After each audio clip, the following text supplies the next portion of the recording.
Hi అండి. అందరికీ నమస్తే. Welcome to Varsity Kitchen. ఈరోజు మన వీడియోలో దొండకాయ వేపుడైతే చేస్తున్నానండి. ఎలా చేస్తున్నాను ఏంటనేసి ఈ వీడియోలో చూద్దాము. నేనైతే హాఫ్ కిలో దొండకాయలైతే తీసుకున్నాను.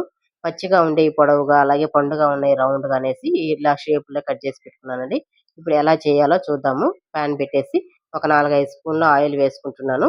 తర్వాతొచ్చేసి నూనె కాగిన తర్వాత ఒక స్పూన్ జీలకర్ర, ఒక స్పూను ఆవాలు, అలాగే ఉద్దిపప్పు ఒక స్పూను, శనగపప్పు ఒక స్పూన్ వేసుకుంటున్నానండి. ఇవొచ్చి మనకి పంట కింద నలుగుతూ ఉంటే చాలా బావుంటుంది టేస్ట్‌గా. అందుకని ఒక 2 స్పూన్లు వేసుకున్నానండి నేను.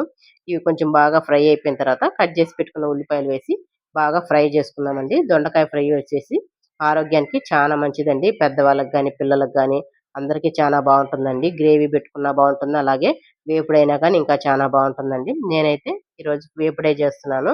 మా ఇంట్లో ఎప్పుడు గ్రేవీ చేయమండి. ఎప్పుడు వేపుడే చేస్తాం మేము. ఇప్పుడొచ్చేసి ఉల్లిపాయలు వేగిపోయాయండి. తర్వాతొచ్చేసి కట్ చేసి పెట్టుకున్న దొండకాయలైతే వేసి కలిపేసి కొంచెంగా సాల్ట్ వేసేసి ఒక 10 మినిట్స్, 15 మినిట్స్ మూత పెట్టుకుందామండి. మూత పెట్టుకున్నామంటే మనకు ఆ నీరనేది వస్తుంది. బాగా ఉప్పు వేసిన తర్వాతే నీరనేది వస్తది. ఆ నీరు ఆవిరికే ఉడికిపోయేస్తాయండి. ఒక 15 మినిట్స్ పెట్టుకొనేసి పెడితేనే చాలు. మధ్య మధ్యలో మూత తీసి కలదిప్పుకుంటూ ఉండాలి. అడుగంటుకోకుండా చూసుకుంటూ ఉండాలండి. మనం కొంచెం ఒక 4 స్పూన్లు, 5 స్పూన్లు ఆయిల్ ఎక్కువ వేసుకున్నాం కదా!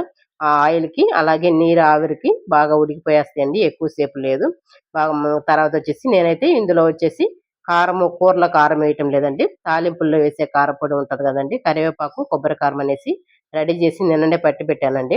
అన్నంలోకి బావుంటుంది. అలాగే కాయల తాలింపులోకి బావుంటదని చెప్పేసి రెడీ జేశానండి. ఇప్పుడు అది ఒక 2 స్పూన్లు వేసుకుంటున్నాను.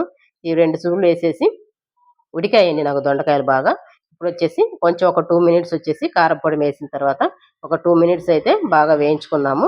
వేయించుకున్నామంటే దొండకాయ ఫ్రై అయితే రెడీ అయిపోయిందండి. మీరు ఎప్పుడైనా మా వీడియో రీల్స్‌లో చూస్తున్నప్పుడు ఇంట్లో అయితే ట్రై చేసి చూడండి. చాలా బావుంటుంది దొండకాయ ఫ్రై. ఓకే ఫ్రెండ్స్, వీడియో గాని నచ్చిందంటే ఒక లైక్ ఇచ్చుకోండి. నెక్స్ట్ వీడియోలో కలుద్దాం.